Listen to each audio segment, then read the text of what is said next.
YouTube, how you guys doing? Today is Friday and I want to sort of do a new show every week. And in that show is pretty much covering all the week's stories in relation to Apple. And hopefully I can get some feedback off you guys if you want me to do this every week. If you don't, if you just want me to shut the hell up, I will gladly do that. So feel free to leave your comments down below. Now there's 4 stories that I want to sort of go over, and you know, it's not just me talking about it on here. It's always good to get a discussion going, either positive or negative, obviously. So you know, anything I say, if you have any comments, that please do leave it below, and I do check every single comment. And I sort of reply to all the unique ones. So if it's a repeat message, I don't really go over it, but if it's a new thing, I definitely do look over it and type a comment back. The first one is in relation to the iPhone 4 in white. It's been delayed further. It was meant to be released this month actually, and if rumours are to be believed, a few rumours going around that the production company could not make enough iPhone 4 in white. There was only a tiny amount being made every single hour, according to that report. And it's understandable why that is the issue. Here's a problem though, if Apple release it around the November and December mark, I think it's going to be a bit pointless. It's halfway through the iPhone 4 life cycle, 6 months into it, and you still haven't released a white model.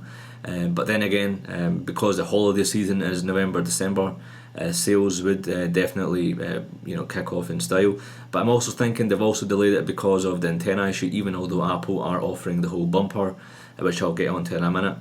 When the white iPhone does get released eventually, that whole topic is going to get raised up again and cause a fuss. So I'm thinking, come October, November, Apple is going to get some sort of fix for this, put an insulator at the bottom left hand side of that iPhone 4, and maybe that's why they've had to go back to the drawing board and delay it even further. What do you guys think? Are any of you actually waiting for the white version? And if so, are you going to go with another phone for the meantime? Are you going to wait? Or are you just going to get a black one? Next up is the iPhone 4 bumper case program, where if you have an iPhone 4 bumper, you will get a refund. If you haven't got an iPhone 4 bumper and you have an iPhone, you can download this application from the App Store. I think it's just called iPhone 4 program or iPhone 4 bumper. You download it, made by Apple, free obviously, and I think it's pretty smart. They are showing that they really want to get this sorted. They've spent the time, money and effort to make this application. They could have just said, hey, fill this form in and give it to us. So they've sort of gone one step ahead and released this application. Quite nice of them. And they've not only got a choice of the bumpers. I think there's only one black bumper, and others are by Griffin, Spec, and I think it's Belkin. So they've got a choice of about 10 cases or less. I went for the Spec Pixel skin, I think it's called, because I think that I had my eyes on that originally from day one, but no UK retailer has that in stock.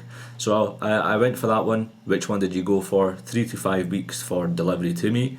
But I thought it was good in that they weren't just offering their own solution, they were giving you other third-party ones.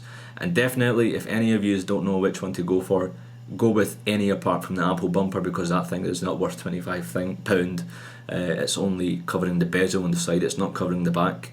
So get one of the other ones that cover the back and give you most protection, and for 25 quid, it's a free case anyway. The next story is of course related to the Mac Pro, which hasn't been updated in 500 days. Now this is a system that creative individuals, professionals, filmmakers, video professionals use Mac Pros because it's fast, it's powerful and so on, and it hasn't been updated, which is strange. But then again, it's not really one of those things that maybe sells a lot. The MacBook Pros are the top selling computer lineup according to Apple, and it kind of makes sense. Load of students, and the price is right, or so they say.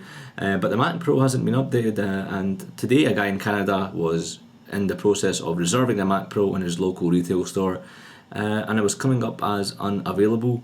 That to me sounds as if they have cleared the inventory, or they're in the process, and a refresh is imminent. Mac Rumors followed this story up, and they checked their local United States Apple retail stores, and it was the same situation. Some models were completely out of stock, i.e. the quad core and the 8 core, but some some stores had the quad cores but didn't have the 8 cores, and vice versa. So it's going to be interesting, what this next refresh is going to sort of have. To be honest, I'm not really, in the process or ever thinking about getting a Mac Pro, because the quad core is powerful enough for me. Of course, referring to the iMac 27-inch quad core, but it's not one of those things. It's too powerful for me and too expensive. But the quad core does me fine. I know some of you guys are waiting for this Mac Pro. If so, leave a comment below. The next thing I want to talk to you guys about is iLife. Now, this is a strange one because Amazon Germany and Amazon France this week released 2 titles up for pre-order by the famous publisher who makes the Idiot's Guide to series, and the publisher has released or has put up for pre-order Idiot's Guide to iLife 2010, and there's 2 things wrong with the story. Number one, why would Apple give advance notice to this publisher saying, hey, we're bringing out, iLife 2010, so you should go out and write your book? And number 2 is, why would Apple launch the 2010 version when the bloody year is coming to an end? So it just doesn't add up. But on the other hand, they do have to make updates to iLife, every few months or every year in Apple's case.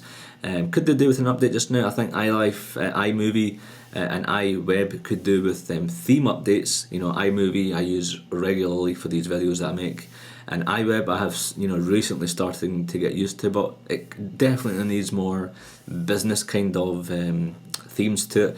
Now that Apple is targeting small and medium enterprises, they definitely could do an e-commerce, a business side to it, and I would definitely appreciate if they do that. But apart from GarageBand, I don't really use it. What's the other one? iPhoto I don't use. Very rarely do I use iPhoto. But YouTube and Google have launched their own video editor online. If you go to youtube.com, you can edit and make your own videos online. So could Apple be heading towards the cloud area where in order to make or edit video you have to go into the iLife website, the whole thing being in the cloud? What do you guys think? I would still prefer a hard copy or a hard version on the computer itself, rather than going onto the web, you finding that your internet's not working. So until it really goes mainstream, I don't really want it to happen. Although I would appreciate if they have an online version and an offline version, that would be great. But I don't want them going totally online. I don't think it really makes sense. But what do you guys think? What do you think iLife can do an update with? And leave your comments. The next 2 bits of stories are quite familiar. The iMac and the MacBook Airs are due updates. The MacBook Air is, beyond the rounds of ridiculous if you ask me. It's been over 400 days and it's still not been updated. When it was April when I got my MacBook Pro, I was originally thinking a MacBook Air was going to get a spec update so I could get the MacBook Air instead of the MacBook Pro, because I already had a high-end 27-inch iMac. So I thought, okay, if the MacBook Air gets an update, I'll go with the MacBook Air.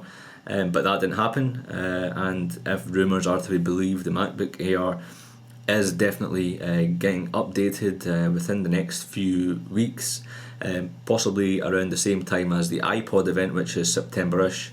But the rumours pointing that it's going to have a smaller screen, which I'm kind of against. 11.6, that's kind of I don't know, but there's just something about the screen size. It's £1,000 laptop. You really want that screen estate. It has to be 13-inch or over a 15-inch, because the professionals that are buying the MacBook Airs are journalists who are going abroad, reporting stories, business professionals, executives, and to me, an 11.6-inch screen really doesn't cut it unless they cut the price. Which, knowing Apple, that is probably not going to happen. So if you are waiting for a MacBook Air to update, or if you are in the market for a MacBook Air, don't buy one just now is what I'm trying to say. Wait for this update. But obviously if you really need it, you're going to have to go with something. So if that is the case, then go with the MacBook Pro. But what do you guys think about the MacBook Air? What are you looking forward to? What do you think should happen? Personally, I think they need to cut the prices, upgrade the processors, and not only the MacBook Airs but every single other Mac line. They need to start adopting the i3 and i5s. And talking about that, the iMac is apparently resellers are getting notifications by Apple distribution saying stock is going to be very, very limited. In fact, some resellers have reported that Apple is just not shipping out 21.5-inch iMacs to them. When 21.5-inch iMacs were released last year, there was just something not right about it. In my opinion, the price was a bit too high for the specs. There were still the Core 2 processors, but I thought, okay, give it a few months and they might have the Core i3 and i5, and that hasn't happened. So I'm thinking, or I'm hoping, or I'm wanting an i3 or an i5 or an i7 in the 21.5-inch screen, because I would have loved to have that set up. I find the 27-inch, when I first got it for the first week or so, it was hard getting used to a 27-inch. It was just that big.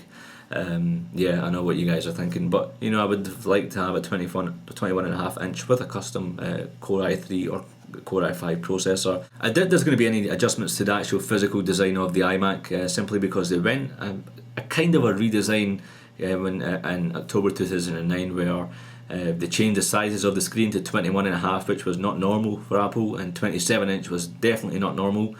So I don't think there's going to be any physical design. Some speculation that the iMacs are going to have some sort of hybrid operating systems where you have Mac OS and iOS. To me personally, and I'd love to get your feedback on this, I don't think there's going to be any benefit to the consumer, but there will be benefit to the developers who make applications. It'll be easier for them, but to the average Joe, I can't really see much speculation. I can't see much point in having two OSs in the one. And again, I'll be, as usual, Apple, if they decide to go through that route, they will have a good idea. So it'll be interesting to see what happens in this next refresh, which is also due in the next couple of weeks.